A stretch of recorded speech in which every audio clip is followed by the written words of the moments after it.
चलिए शुरुआत कर लेते हैं कमोडिटी 10 बजे 10 मिनट की। और एग्री मार्केट में सबसे पहले मसालों की बात करते हैं, क्योंकि वहाँ पर अच्छी खरीदारी दिख रही है तीनों ही मसालों में, हल्दी में भी, धनिया में भी और जीरे में भी। और सबसे अच्छी तेज़ी यहाँ पर धनिया दिखा रहा है। लोअर लेवल पे इंडस्ट्रियल बाइंग आ रही है, 7300 के ऊपर चला जा चुका है। जीरे को अगर आप देखें तो जीरा 25,700 से 25,800 के आसपास है, यहाँ पर भी खरीदारी का रुख है। और हल्दी और धनिया में भी तेजी है, 7300 के ऊपर धनिया है। और हल्दी की अगर बात करें तो बढ़कर अब 14,500 रुपए के आसपास आ चुका है। तीनों काउंटर में अच्छी खरीदारी दिख रही है। लेकिन ग्वार सीड ग्वारगम भी तेजी के ट्रेंड में है, 5500 के ऊपर अब ग्वार सीड का वायदा टिक गया है और ग्वारगम अब 11,000 से बहुत दूर नहीं है। तो दोनों में खरीदारी अब लौटती दिख रही है। नए सीजन के अराइवल का इंतजार है, वो भी अगले महीने से शुरू हो जाएगा। कैस्टर में शानदार तेजी है, कल के सत्र में भी 2% से ज्यादा की तेजी दिखी। अब भाव आ चुका है 6,400 रुपए के करीब। एक कंसोलिडेशन के बाद वापस से यहां पर रफ्तार दिख रही है। लेकिन क्रूड सनफ्लावर ऑयल यहां पर ड्यूटी में जो बढ़ोतरी हुई, इंपोर्ट ड्यूटी बढ़ने का साफ असर कल दिखा। 6% के ऊपरी सर्किट में बंद हुआ और आज के सत्र में भी तेजी दिख रही है। सनफ्लावर के बाद अगर बात करें कपास और कपास खली की, तो कपास अभी भी दायरे में है और लेकिन अब धीरे धीरे बांग्लादेश से डिमांड वापस से लौट रही है। कपास खली को अगर आप देखें तो यहाँ पर एक लंबी तेजी के बाद अब 3,050 के नीचे आ चुका है भाव। आखिरी काउंटर है इंसीडीएक्स का कॉटन वॉश ऑयल, जो हाल की ट्रेडिंग शुरू हुई है इसमें 1,050 के ऊपर है। यहाँ पर भी तेजी का ही रुख है। चलिए अब चलते हैं रवि जी के पास। रवि देवना है हमारे साथ कुबर जी ग्रुप से। रवि जी, सबसे पहले तीनों मसालों पर बताइए, यहाँ तीनों में खरीदारी दिख रही है, क्या करना चाहिए? ये तेजी टिकाऊ है? Good morning.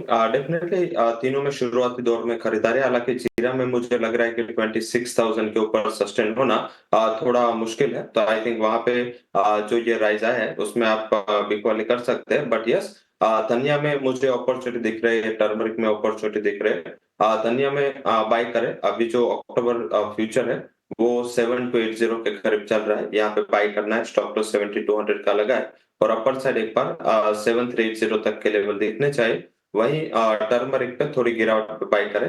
अक्टूबर फ्यूचर है वो 14,380 के करीब बाय करें, 14,200 के स्टॉप लॉस के साथ। और अपर साइड मुझे लग रहा है कि 14,680 तक के लेवल वहां पे दिखने चाहिए।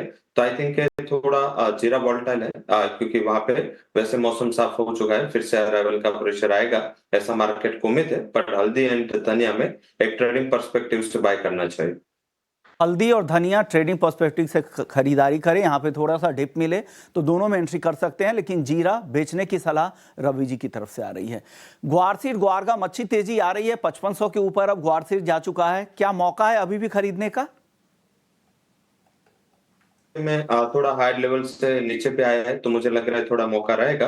हालांकि मींस के ये लेवल रेजिस्टेंस लेवल है 5450। ये लेवल के ऊपर सितंबर कॉन्ट्रैक्ट सस्टेन नहीं हो पा रहा था। आई थिंक जो नया कॉन्ट्रैक्ट है वो तो 5500 के ऊपर ही चल रहा है, तो मेरे हिसाब से थोड़ा सप्लाई जोन है, तो ट्रेडिंग पर्सपेक्टिव रखे। बट यस, गुआरगम एक अच्छा लग रहा है, यहाँ पे अक्टूबर फ्यूचर बाय करें।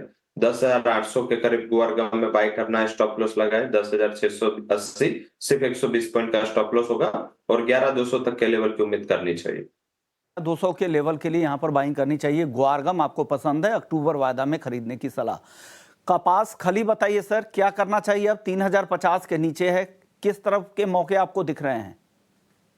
बड़ी रैली के बाद थोड़ा कंसोलिडेशन है एंड आई थिंक जैसे आपसे 20 तारीख को पर्टिकुलर सारे कॉन्ट्रैक्ट एक्सपायर हो गए, इसके पहले थोड़ा कंसोलिडेशन होगा। इतना ज्यादा बड़ी तेजी ये लेवल से नहीं दिख रहे है। हालांकि ट्रेडिंग पर्सपेक्टिव से अगर जो दिसंबर कॉन्ट्रैक्ट है 30,020 3020 मिले तो बाय कर सकते हैं। 3,000 का एक छोटा स्टॉप लॉस होगा और 3,080 तक के लेवल आपको दिखने को मिल सकते हैं। Near about two 3,100 3080 placement level है, वहां पे एक बार मुनाफा हासिल कर लेनी चाहिए।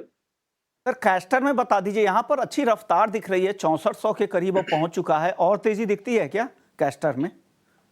जरूर सर, पहले थोड़ी मार्केट को एक्सपेक्टेशंस थी कि जिस हिसाब से लेट बारिश हुई थी तो क्रॉप में कुछ डाइवर्जन होगा कैस्टर की ओर। बट ऐसा कुछ दिखा नहीं। साथ में चाइना के जो स्टिमुलस मेजर्स है, इससे इंडस्ट्रियल एक्टिविटीज को बढ़ावा मिलने की मार्केट को उम्मीद है। एंड एक इंडस्ट्रियल एग्रीकल्चर कमोडिटी हमारा 70% कैस्टर ऑयल का एक्सपोर्ट चाइना होता है, तो अगर वहां पे कुछ रिकवरी आती है तो यहाँ पे सेंटिमेंट इंप्रूव हो सकते हैं। करंट कॉन्ट्रैक्ट डे लो पे चल रहा है अक्टूबर 6380 के करीब। आई थिंक ये बाय करे। स्टॉप लॉस लगाए 6320 का, और अपर सेट जो टारगेट है वो 6460 तक के देखने को मिल सकते हैं।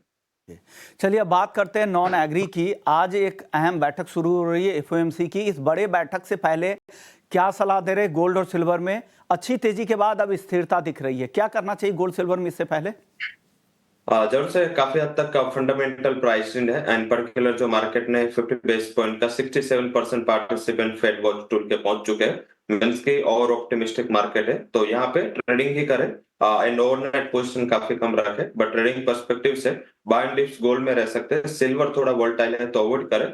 73,100 पे गोल्ड बाय करें अक्टूबर फ्यूचर। स्टॉप लॉस लगाए 72,800 एंड 73,600 तक के लेवल आपको वहां पे आते हुए दिख सकते हैं।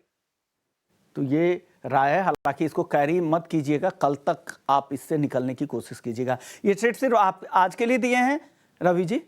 हाँ, ये इंट्राडे का ही रिकमेंडेशन है आज के लिए। ओके, कच्चे तेल पर और मेटल्स पे यहाँ पर क्या राय है? ट्रेडर्स को क्या करना चाहिए?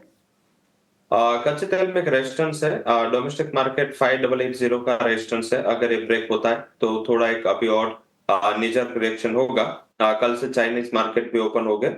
ट्रेड डेटा के बाद के इंडस्ट्रियल डेटा के बाद देखना है कि चाइना कल क्या रिएक्ट करता है। हालांकि इंट्राडे में मुझे लग रहा है कि बाइंग का पर्सपेक्टिव रखना चाहिए क्रूड ऑयल में। 520 पे बाय करें 5770 के स्टॉप लॉस के साथ, और अपर साइड 5900 तक के लेवल की उम्मीद करनी चाहिए। और मेटल्स में मुझे लग रहा है कि जिस हिसाब से ड्रो डाउन एल्यूमिनियम में देखने को मिल रहा है एलएमई पे, वहां पे एक आउट परफॉर्मेंस मेटल्स में देखा जा सकता है। 231 पे बाय करें, 235 का स्टॉप टारगेट होगा, और 220 के स्टॉप लॉस के साथ आप ये ट्रेड ले सकते हैं। ओके, आखिरी सवाल सर, नेचुरल गैस पर क्या सलाह है, क्या करना चाहिए अब? नेचुरल गैस में ये थर्सडे की इन्वेंट्री काफी इंपॉर्टेंट होगी। हालांकि वेदर रिपोर्ट थोड़ा सपोर्टिव था, इस हिसाब से आज 200 के ऊपर प्राइसेस गए हैं, तो मुझे लग रहा है कि वहां पे आप 200 की कॉल ऑप्शन बाय कर सकते हैं। थोड़ा वोलेटाइल कमोडिटी है तो ऑप्शन से वहां पे ट्राई करें। स्टॉप लॉस 3 रुपए का लगाए, और अपर साइड लग रहा है कि 30 तक के लेवल वहां पे दिखने चाहिए। 28 से 30 तक के लेवल आए तो वहां पे मुनाफा वसूली कर लेनी चाहिए। ओके, शुक्रिया रवि जी, वक्त दिया आपने। एग्री नॉन एग्री मार्केट पर आपने राय रखी।